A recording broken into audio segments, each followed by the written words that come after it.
in bad shape. The 20 of us at Frontier Station 563 on the very edge of the human area had gone sour. Half the men had applications for transfer in already. But I told the kid about Clay being tough. Well, that was a bluff to keep him off. Nobody knew better than I did that Clay was burned out inside like a used-up rocket. I put on a spacesuit and went out to join him. Oh, hi, Mort. Hi. Beautiful night, huh? Nice. Back on Lulungameena, on a night like this, the rakish flowers open up, and you can hear them singing. There are 6 moons, and every one of them is like a yellow lantern.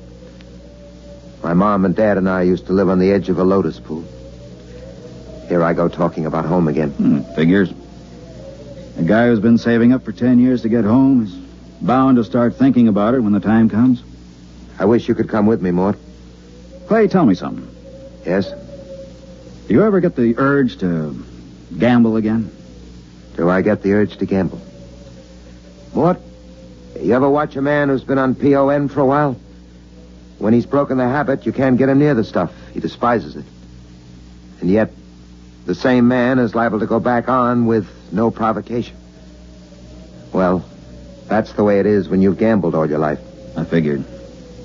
Maybe that's why I keep talking about home. Every time I hear the kid flipping those cards in the recreation room, I start talking about home. Have you noticed? I've noticed. But this time I'm going to make it, Mort. I tried 3 times before.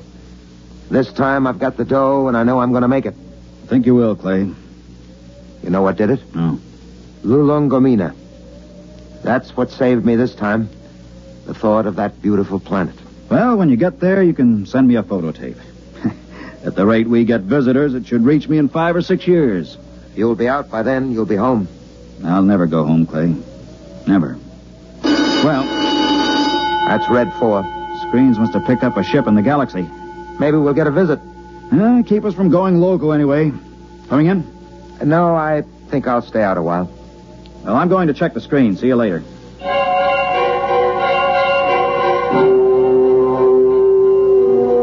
Red 4 meant simply that a ship was entering the galaxy. The chances of it touching down on 563 were pretty remote, unless it happened to need a clearance for Earth or Mars. The screen was black by the time I got there, but the kid was filing a report. Oh, hiya, Mort. Hey, what's a Hexabrod like? Why? We're having one for a visitor. You don't say. I just came in over the receiver. What'll he be like? A Hexabrod? Stiff as a poker, proud as Lucifer, honest as sunlight, and tight as a camel on his way through the eye of a needle. What do they look like? Oh, they're kind of humanoid, but they have a deadpan face that never changes, like a mask. Well, they're a little scary, I hear. That's the green skin and the scales. Also, they run about 8 feet tall. I wouldn't tangle with one if I were you. Back on Denebria once, I saw a Hexabrod rip a man to ribbons with its claws. Why? The man made the mistake of insulting Hixa. That's one of the twin planets they come from. Pretty touchy, aren't they? Not really. They're a very level-headed race. You know the Hexabrod reputation, don't you? No, you didn't hear much about them on Earth. Well, they're the first and only mercenary political arbitrators in the known universe. A Hexabrod can be hired, but he's absolutely incapable of being influenced or bribed. He tells the cold truth and nothing but the cold truth. And, brother, when a Hexabrod tells you the truth, it's plenty cold. It really lets you have it, huh? They're a small race and very much in demand. If some kind of political dispute comes up from planetary to inter-alien, both sides hire a Hexabrod to represent them. That way they know the other side is being completely honest. Oh, that's very interesting, you know. Very interesting.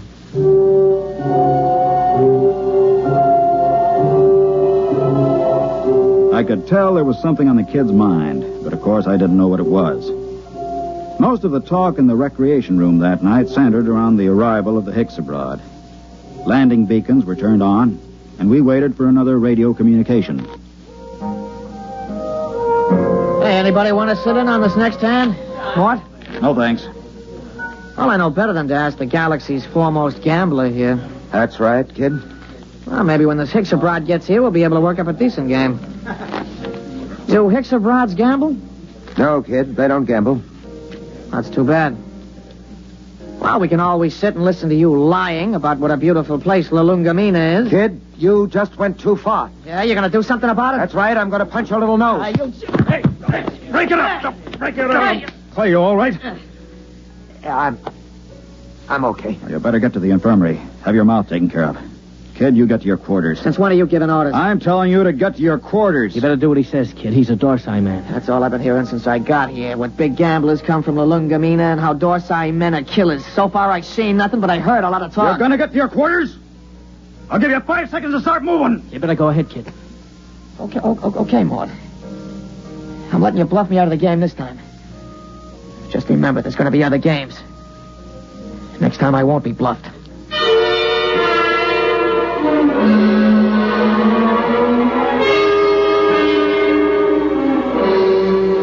He left the recreation room. I felt a slight and not unpleasant shiver run down between my shoulder blades, and my eyes were still hot. I'd almost lost my control that time, and my senses told me I'd better be careful. For the next 3 days, the tension of 563 was almost unbearable. Clay Harbank seemed to age 20 years after the kid knocked him down.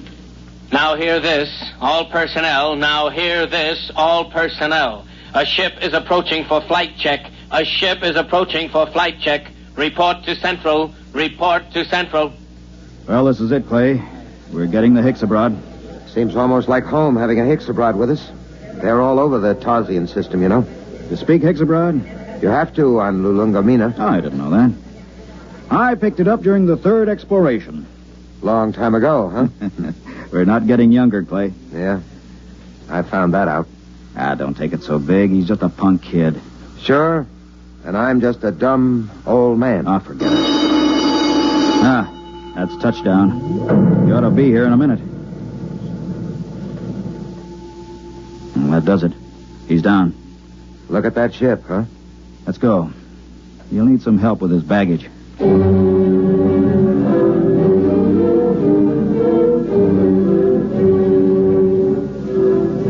The ship was a silvery one-man job, the kind that have taken the Hicksabrods all over the universe.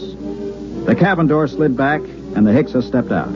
He was as green and scaly as a lizard, but there was a certain unmistakable dignity in his bearing. Since I spoke the language, I was the first to greet him. Belt the Hutch and Hicksabroad. Welcome to this place. I greet you, Dorsai man. My name is Mort Bianski. I am called Dorlassus. Come. I'll show you to your quarters. Thank you. How long will you remain here? Only for one night. I wish clearance for Mars. I'm sure it can be handled. This way.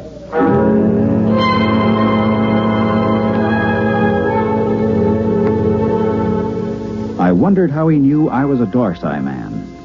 And then it seemed obvious. My broken nose, the scars, the lined face. Nobody could mistake a human from the Dorsai planets. Still, it scared me a little. I kept wondering if he had anything to do with interplanetary police. I tried to put it out of my mind. It was no use.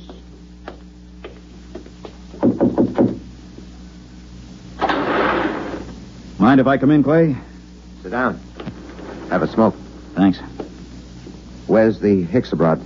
In his room, getting cleaned up for dinner. Strange guys, aren't they?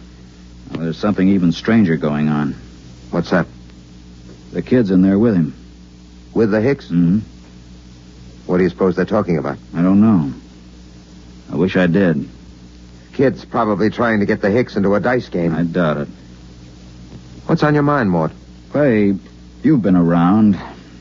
Are there any Hicksabrods in interplanetary police? A few. Why? I don't know. I just had a feeling, you know. You're dreaming up bogeymen. Maybe. Besides, you're not in any trouble outside the Dorsai system. I killed a human, Clay. Not deliberately? In a rage.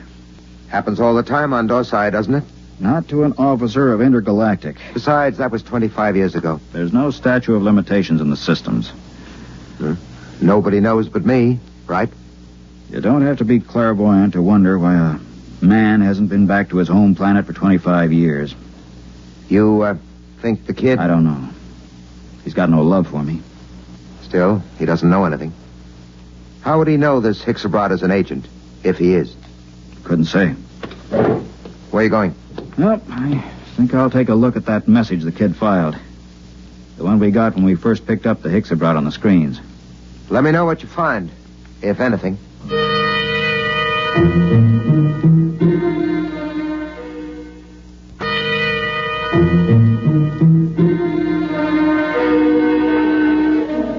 I walked through the empty corridors to the communication center. I went directly to the files where incoming messages are kept and flicked the tab until I got to Notices of Arrivals. There, 2 days before, was a report of the arrival of Dorlassus. I ran my finger down the statistics until I came to the line that said, Point of Origin of Flight. It read, Tarsian Galaxy. That was where Clay Harbank's Lulungameena was. I read further, where it said Nature of Business. My blood ran cold as I spelled out the words, Come in. Belt the Hutchin, Hixabrod. I greet you, Dorsai man. Is there anything you require? Nothing, thank you. I came to tell you that we'll have dinner tonight at 800 hours. The young Earthman has already informed me. There's a shortage of raw meat here. I brought my own food, thank you.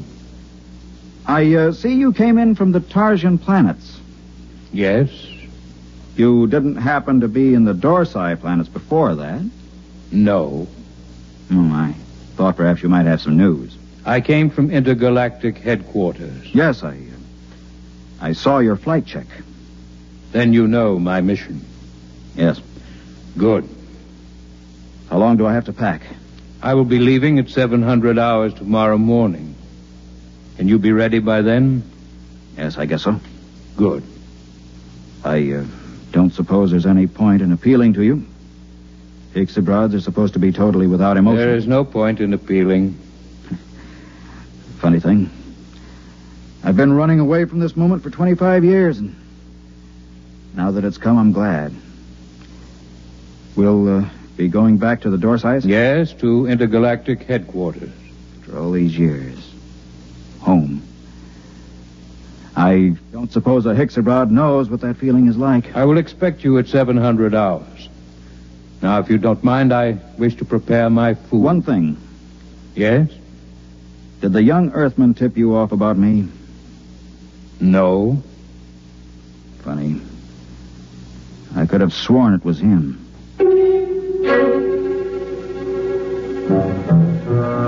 That was that. When a Hixabrod tells you no, you can bet your life he isn't lying. I began to wonder how they located me. I began to wonder what he and the kid had talked about. I began to wonder a lot of things. Well? He's an agent for Intergalactic. Well, that doesn't prove he's after you? He is. How do you know? I just talked to him. Lord in heaven. It isn't so bad, really. Just think, I'll be going home. I'm going to kill that kid. Clay. I'm going to kill him. Clay, listen to me. The kid didn't turn me in. You said... I said he was talking to the Hicks. I just asked him. And the Hicks told me it wasn't the kid. They don't lie. So don't go blowing off. It's going to be hard.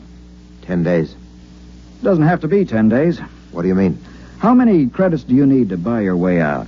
Another 500. Next payday. Don't wait. Don't wait. I have over 900 credits. I'll turn them over to you. Mort. Listen, I don't need them. Or you can pay off tomorrow and fly as far as the Tarsian chain with me and the Hicks.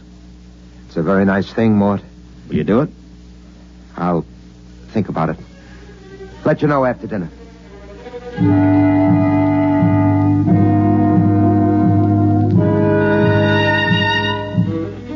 I thought of running away, but there was really no place to run once they tracked you down.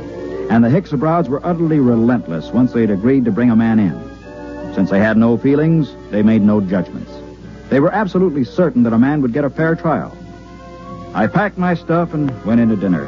The Hixabrod was at the head of the table eating his raw chinsu meat. Pass the gravy, please. Dorlassus. Yes? They tell me that the Hixabrod home planet is a very beautiful place. It is true. Well, I'm from Earth myself. Yes. I'm curious to know what this beautiful planet of yours looks like. The kid's pretty talkative tonight. What's cooking? I don't know, but I don't trust it. The flora and fauna are maintained in excellent natural balance. No local surplus has exceeded 1% of the normal population for the last 60,000 years. Life on Hixa is predictable.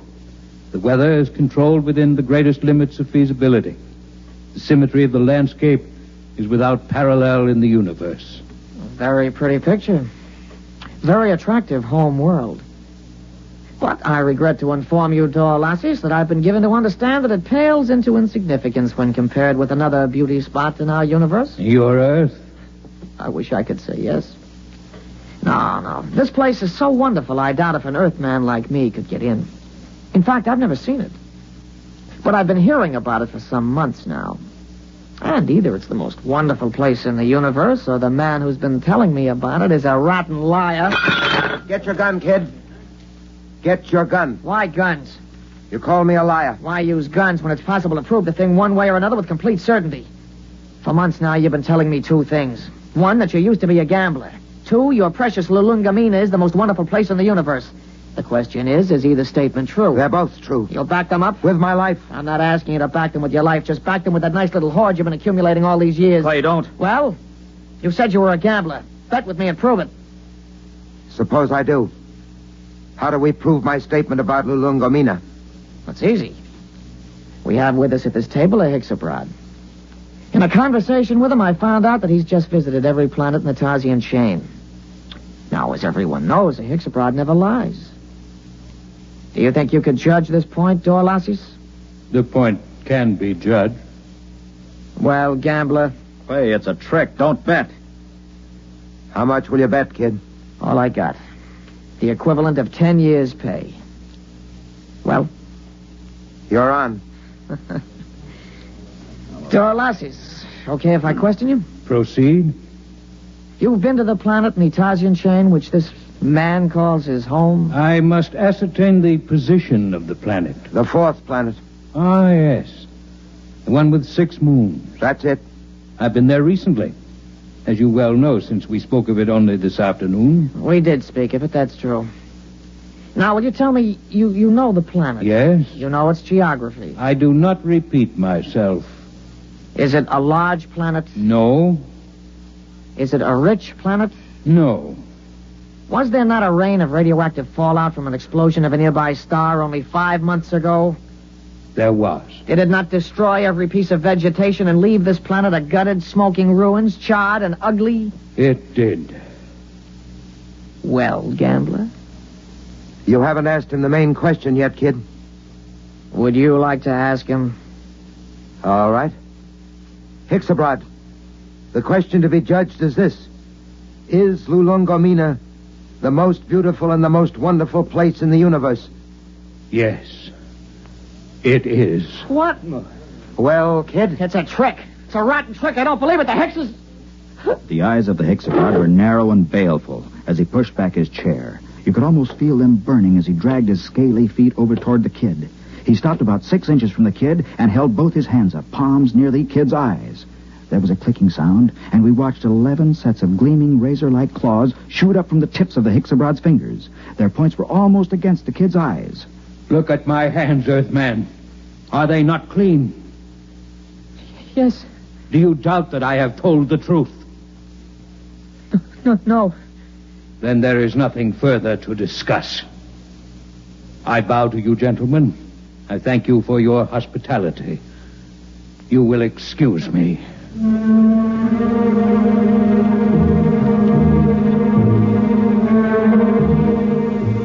We stood around and watched that proud, frightening figure drag itself out of the room. The kid was trembling like a leaf as he drew a bank draft for 10 years' pay and handed it to Clay Harbank. The next morning, Clay and I boarded the Hexabrod ship, and 4 days later, we touched down at the outer planet of the Tarsian chain. Well, this is where I get off, Mort. I don't know what to say, really. I guess you know how I feel. Think I do, Clay? Let's just say so long. There will be no need for goodbyes. What? Both of you are leaving the ship here. But I thought I intend to return to intergalactic headquarters empty-handed. Empty-handed? But they'll question you. What will you tell them? The truth, of course. But you have told me nothing. But I assumed... I am not interested in your assumption. You asked me my mission. I told you it was a criminal investigation. You said you assumed you would go back with me. And I told you when my ship was departing. There is nothing more to be said. But surely you know... Mort, don't say anything. The Hicks abroad deals only with facts, what is absolutely known. They're the most literal beings in the universe. Let it go at that. Goodbye, gentlemen. I am grateful for the pleasure of your company.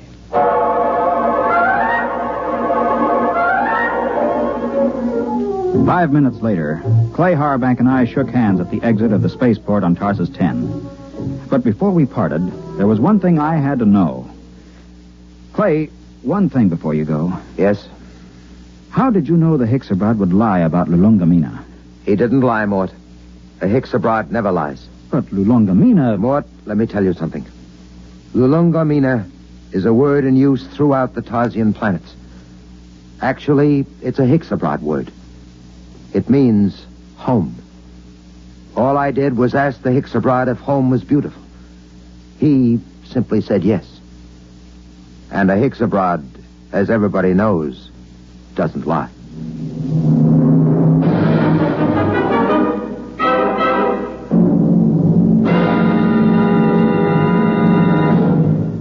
Description X-1 has brought you Lulungameena, a story from the pages of Galaxy written by Gordon R. Dixon and adapted for radio by George Lefferts.